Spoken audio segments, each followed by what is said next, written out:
Welcome to Tuesday Talks, your educational podcast helping parents become strong advocates for their kids and teachers to make big impacts in the classroom. Here we go. Hey. Thank you again for joining me for another episode of Tuesday Talks. I say this every episode, but I really appreciate you taking the time to listen, to watch, to share, comment, all of the things, because that's what I created the podcast for. So I want to focus today's episode on parents. I want parents, perk your ears up. Share this with another parent friend, a colleague who you know has kids, because I'm really talking about today the summer screens, because you know what happens every summer. Parents start the summer break with the best intentions. And we are right here summer. I know my kids out of school, other schools are wrapping up for the school year. And I'm no different. I start the summer off with the best intentions. We're going to read more. You're going to spend more time outside. Yeah, we're going to have more family game nights. And then reality shows up. And I'm still working during the summer.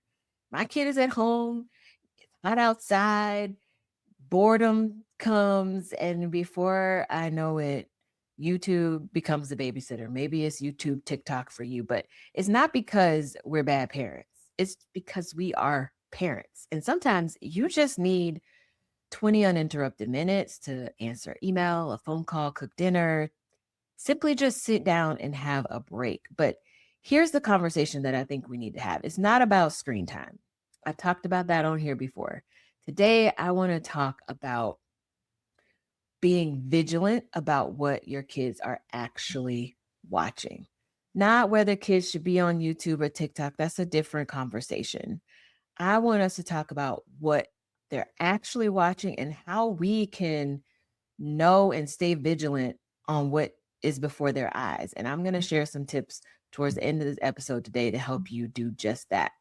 But I want to start off with this saying that I really like, and I think it applies to a lot of different things. The saying is a distinction without difference. A distinction without difference. And that really means that something appears different on the surface, but really when you dig down just a little bit, it really is basically the same. Like, for example, if you have a parent and they're talking to another parent, and maybe they're going back and forth on whether the children should drink sweet tea or soda. And one parent is like, oh, my kid does not drink soda. Sodas are so bad. And the other parent is like, well, my kid only drinks sweet tea, and that's better. Meanwhile, both drinks contain a mountain of sugar, right? That's distinction in the drinks, but there's really no difference because the sugar is the sugar. It doesn't matter the form that it comes in, right? So just want to situate that saying, a distinction without difference, in your mind for everyday activities. And so what I really think here is that when we are thinking about YouTube, TikTok, YouTube Kids, that can easily become a distinction without difference. Now, I'm not saying that YouTube and YouTube Kids are identical. They absolutely are not. YouTube Kids may have more safeguards than YouTube or TikTok, more filters, more parental controls. But here's really the important part. Neither platform eliminates the need for parenting. Bottom line. Neither platform completely prevents inappropriate content from slipping through. Research and parent reports continue to show that automated systems and algorithms are not perfect, and inappropriate or low quality content can still appear even in kid focused spaces like YouTube Kids. So if your strategy is, it's okay because it's YouTube Kids, I would encourage you to rethink that, because summer changes the equation. Kids, they simply just have more time available during the school year. School is about 6.5, 7 hours a day. Their activities after school take time. Homework takes time. Bedtime comes really fast, right? But in the summer, it's a different story. A child can easily spend hours hopping from video to video. And here's what parents often miss. And I know I have missed this myself. My child can start off watching something perfectly appropriate. Minecraft, science experiments. My kid is into outer space and military stuff. And maybe your kid's into Bluey or animals or art tutorials. But YouTube and TikTok, even YouTube Kids, wasn't designed to just stop at the things that are appropriate that tap into our kids' interests. It was designed to keep them watching. And researchers have documented how these recommendation systems can move viewers from one piece of content to another, sometimes leading kids towards material that wasn't what parents originally intended for them to watch. And that's why supervision matters. But if you're like me, I can't sit next to my kid all day. I can't sit next to my kid for 30 minutes watching YouTube. We are not interested in the same things. But I think some parents, many parents, I should say, assume if something inappropriate shows up, YouTube or TikTok or YouTube Kids, the filter will catch it. Like the platform itself will catch it. And sometimes it does, but sometimes it doesn't. And so while these platforms have safety policies and content restrictions, they regularly remove content that violates the policies. So you give them credit there. But think about the fact that millions of hours of content are constantly uploaded on these platforms. So the reality is, there is no automated system that's going to catch everything immediately. And in fact, when I was doing some research for this episode, I found that researchers have repeatedly found that inappropriate content can sometimes mimic child friendly content so closely that it can slip through the filters and recommendations before they're removed. And that means the most important filter in your child's life is not YouTube, YouTube Kids, or TikTok. It's you. It's you, mom. It's you, dad. It's you, grandma. It's you, auntie, whoever the kid is spending their time with for the summer. And so many parents might ask, like, how much YouTube and TikTok or YouTube Kids did you watch today? I know I asked my kid, like, have you done anything today other than just like sit and watch YouTube? Like, go do something different, do something else. But I think the better question to ask, and something I've transitioned in asking, is what did you watch today on YouTube and TikTok? Tell me about it. Like, did you watch about, videos about science experiments, art tutorials, video games? It is very different from 2 hours of just mindless content. At one point, they were calling it brain rot. Like the content just didn't even make sense, but the kids were like hooked, right? So instead of focusing exclusively on how long they've been watching, I encourage you to focus on the material. So ask questions like, what YouTube channels did you watch today? Show me your favorite TikTok video. Tell me who's your favorite creator. Show me some of their, videos. Be curious, but don't be interrogating them, right? Like, you want them to feel like you're trying to become a part of what they are experiencing on these platforms, not, interrogating them about every single thing that they watch. And something I have to do for myself is not judge the content, because most times I think it's just dumb. And I have to like not say that and not let my facial expressions say that too. So I know you don't want to watch the Minecraft videos, the video game videos, and I get it. But every now and then, try to sit down and watch. You'll learn more in 10 minutes than you will from asking 50 questions. You'll see the language that's being used, the attitudes that are being modeled, the values that are being promoted, the advertising that our kids are exposed to, and you'll quickly determine whether it's content you want influencing your child. So, one of the easiest wins in this social media platform world is turning off autoplay, because rarely is the first video the problem. It's video number 17 that just is auto playing as the kid is sitting there where things start to get weird.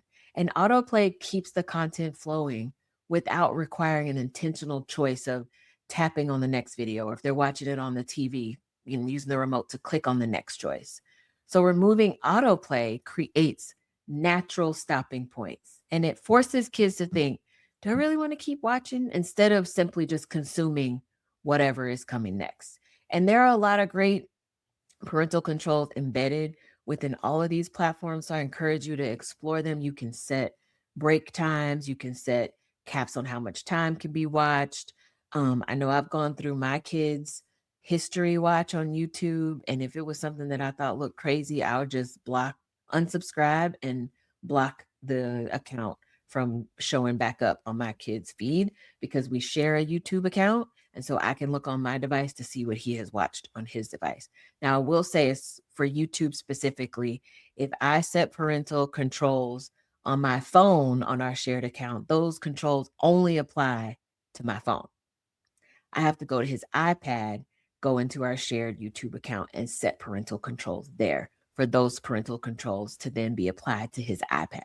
So you have to do it on each device, which is kind of a headache, but they don't want you to do that. They want you to just let the videos keep playing. So they make you kind of do a couple extra steps, but it's definitely worth it. So even using those parental controls, you have to understand their limitations. Use them, yes, absolutely. The controls, again, they offer you the opportunity to set content by age range, screen time limits, blocking channels, turning off the search or the comments, and looking at that watch history. I know at night I used to go through and look at whatever my kid watched on YouTube over the weekend because that's when I allow him to watch it during the school year. And it's so many YouTube shorts that I would have to scroll through. At a certain point, I was like, okay, I think I've seen enough to say whether or not he watched appropriate or something that was a little bit questionable. YouTube and TikTok also offer supervised experience and content settings for younger users too. So if you're thinking, if your kid is like, oh, I don't want to watch YouTube, kids, that's for babies. I want to watch YouTube. There are some additional settings on there for content for those younger kiddos. And these tools are valuable. But here's the part that parents, you need to hear. Parental controls are guardrails. They are not guarantees because no filter is perfect, no algorithm is perfect, no app is perfect, and parental controls should support your parenting, not replace it. I'm going to say that one more time for the people in the back. Parental controls on these platforms should support your parenting, not replace it. One thing that I tell my son, I've told him this many times because he'll watch something and then he'll come and tell me like, "Oh, did you know such and such?" And I'm listening to it and I'm like, "That can't possibly be true." But he's watching something from the brain and the mind frame of a 10-year-old. So to him it's mind-blowing and he's automatically believing it. He'll text it to me from his iPads because he wants me to see it. And then he'll repeat, what he's seeing because it's just so mind-blowing to him. And what I've taught him is trust but verify. And maybe you've heard this saying before, trust but verify, meaning see what you see on there. You could trust it to an extent, but you need to verify what you're seeing. Come find me, ask me questions. Hey, Ma, I saw this on there. You think that's real? Go look it up to see if it's something that is true or if it's something that is untrue. And let's see what other sources are saying the same thing. Who is the source, right? Who created this content? And I teach him these things through conversation. He'll come and tell me about a video. I'm like, well, who is the creator? Who created that content? Are they qualified to actually like talk about that and know that? Like, is there any evidence to support what they're saying is true? Are there other people that are saying similar things that maybe have more credibility? Because now with AI, they can make anything look real and it is believable to our kids. It even fools me sometimes. And I grew up well before AI was even a thing. So I want him to understand just because somebody says it really confidently on YouTube and TikTok, that doesn't make it true. And honestly, this is bigger than YouTube and TikTok, right? This is a life skill, trust but verify, with media literacy. Trust but verify, getting them to think critically and having that ability to ask, how do I know that this is true? And maybe one of the most important life skills our children develop in the next decade is being able to ask that question. How do I know this is true? So a lot of red flags out there I've taught my son to look for, and maybe some of these will resonate with you, and maybe there'll be new ideas for you. So here's what, some of the things I've taught my son is when he's watching videos, any video that is promising secret information that nobody knows, if you comment, you'll get access to the secret information. I'm like, it's probably not a secret, right? Otherwise, why would they be on YouTube talking about it to millions of people, to the world? um, I also teach him to, look for extreme language, and I give, examples of that as well, like, any doomsday stuff or things that are using like everyone's going to get. At one point he was talking about the hantavirus and everybody's going to get it, we're going to go back to living inside, he was worried about it. So teaching him to listen for some of that extreme language, making any videos that make unbelievable claims or create fear or tell you not to trust anyone else but only trust this information that this content creator is sharing. And anybody who's constantly trying to sell something. There was a time when he was really into Roblox, and he was watching a lot of videos with Roblox, and it was like, if you, like and subscribe and comment, you'll get 1,000,000 Robux. And he's so excited, and he comes to me. This has been a few years ago. He comes to me and, oh, I did it, and I'm gonna get 1,000,000 Robux. And I'm like, think about that. Now, how many people commented? Let's go back and look through. We look through all the comments. Now, think about, do you think that this person is going to be able to give 1,000,000 Robux to all of these people that commented? Like, so just getting him to think more critically about things and seeing kind of those warning signs, that again is not a skill just applied to these platforms. That is a life skill. And so some of those red flags I've really talked to him about. And when I sit down to watch some of the videos with him, my max is probably like 15 minutes. I'm not going to lie, because I'm just not interested in the things that he is watching on YouTube. And I have things to do, busy mom life. So I can get more information by watching it with him, but also talking to him outside of watching it to look for some of those red flags. And one of the things that's really important about this conversation that parents cannot ignore, and that is these YouTube and TikTok challenges. On the surface, they can look harmless. Sometimes they're funny, sometimes they're creative, sometimes they look like kids just having fun. But the reality is, not all challenges are created equal. And most importantly, kids don't always have the developmental judgment to determine what's safe and what's not. And these challenges, while we think, no kid would ever do this, my kid would never do this, some of these challenges can really be appealing to kids. They usually tap into three things that kids are naturally drawn to: curiosity, like, what happens if I try this? Social belonging, everybody else is talking about it, everybody else is doing it, and attention. This will get views. This will get likes or laughs if you're allowing your kid to post these things, to post videos on these platforms. And here's where it gets tricky. What starts as watching, maybe you say, well, I don't let my kid post. But what starts as watching can quickly turn into doing. And you have heard, I'm sure, sad stories about kids who have tried challenges and gotten seriously injured, sometimes have lost their life trying to recreate a challenge that they saw online. And that is a pain that I wouldn't want any parent to experience. And so, some really good everyday examples, the good and the problematic of these challenges could be, some of the more harmless ones, like the dance challenges, the art challenges, the fitness challenges. Absolutely no problem there. But then there are others that really cross that line, like challenges that involve risk taking or physical harm, that encourage you to break rules or use some sneaky behavior, challenges that involve eating or drinking unsafe substances, challenges that push kids to embarrass others or themselves just to get the views.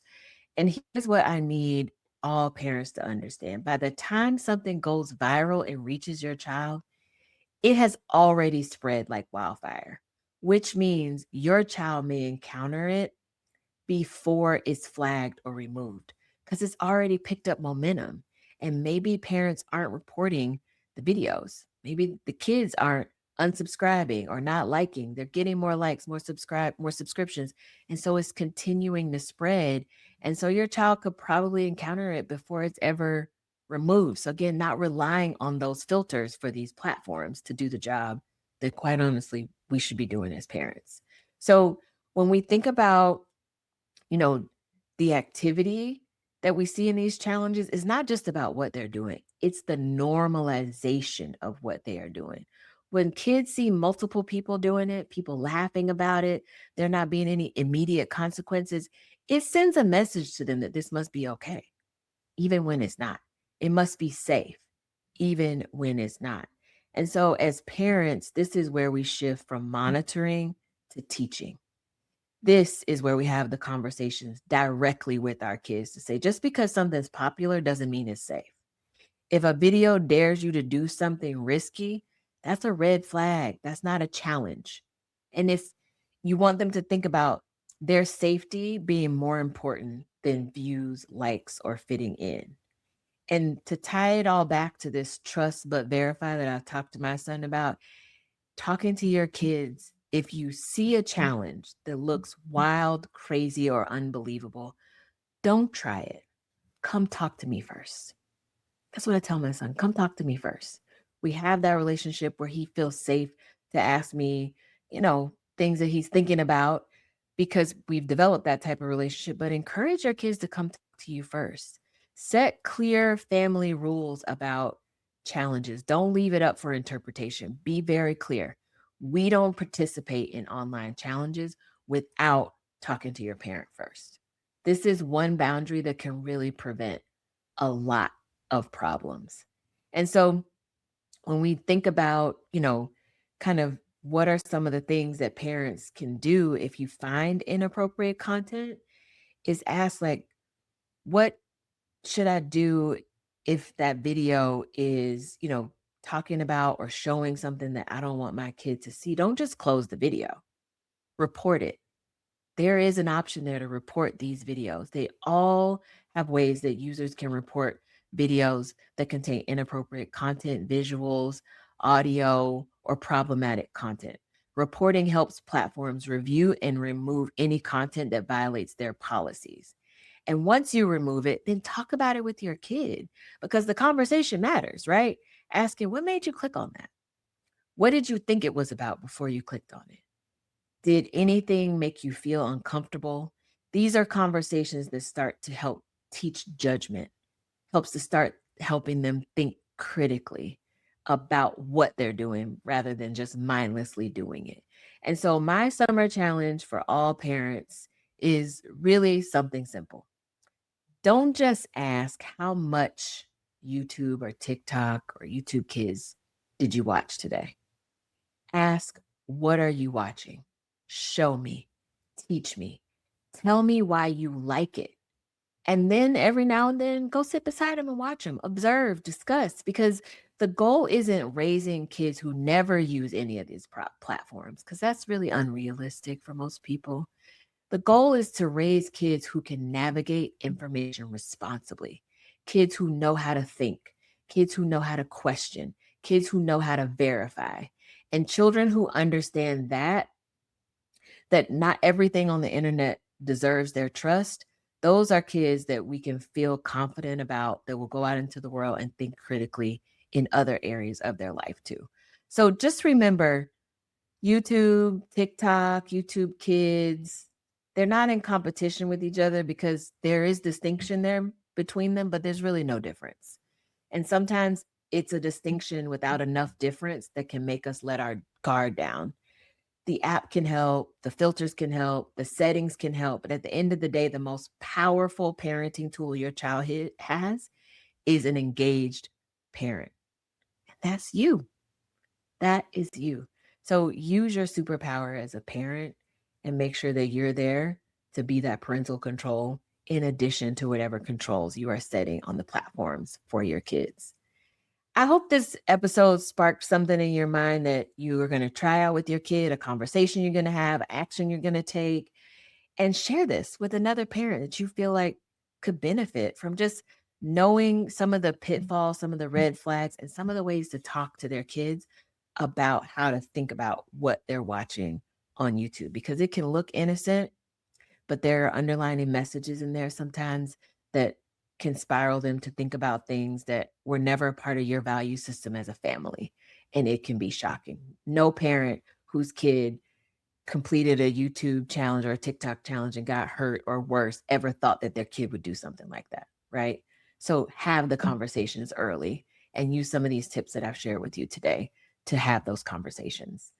So I just wanted to say thank you for joining me for another episode of Tuesday Talks. I created this podcast because there was a lot about education that I wanted to share, the good, the bad, the not so good, the parenting aspect of education, the teaching aspect of education. And I'm always grateful for anyone who takes the time to listen or watch the episodes. And we've been going strong now for 3 seasons. Each season is a school year. So 3 school years now. And I feel like I'm just getting started. So I really hope to build a community of parents and educators that support student success in new ways. And it goes beyond the school building. We need to break the status quo, thinking everything my kid needs to learn about or learn happens inside the 4 walls of the school building. Incorrect. If that was ever your thinking, let me correct it right now, because it starts at home. It starts at home. And I get a lot of phone calls, DMs, text messages that are saying, thank you for the content. And I think that we're just getting started. So I will see you back here in August. This was an episode about summer and the platforms our kids watch, because summer is here. And so I started this podcast new at the beginning of every school year. So where I am, school starts back in August. And so I will see you in August with new episodes, fresh perspectives. I hope you enjoy the summer break with your kids. And until next time, thank you so much for joining me for another Tuesday Talks. I really appreciate it. And I'll see you in August. Take care. Bye. Be sure to share this episode and join me next week for a brand new Tuesday Talks. See ya.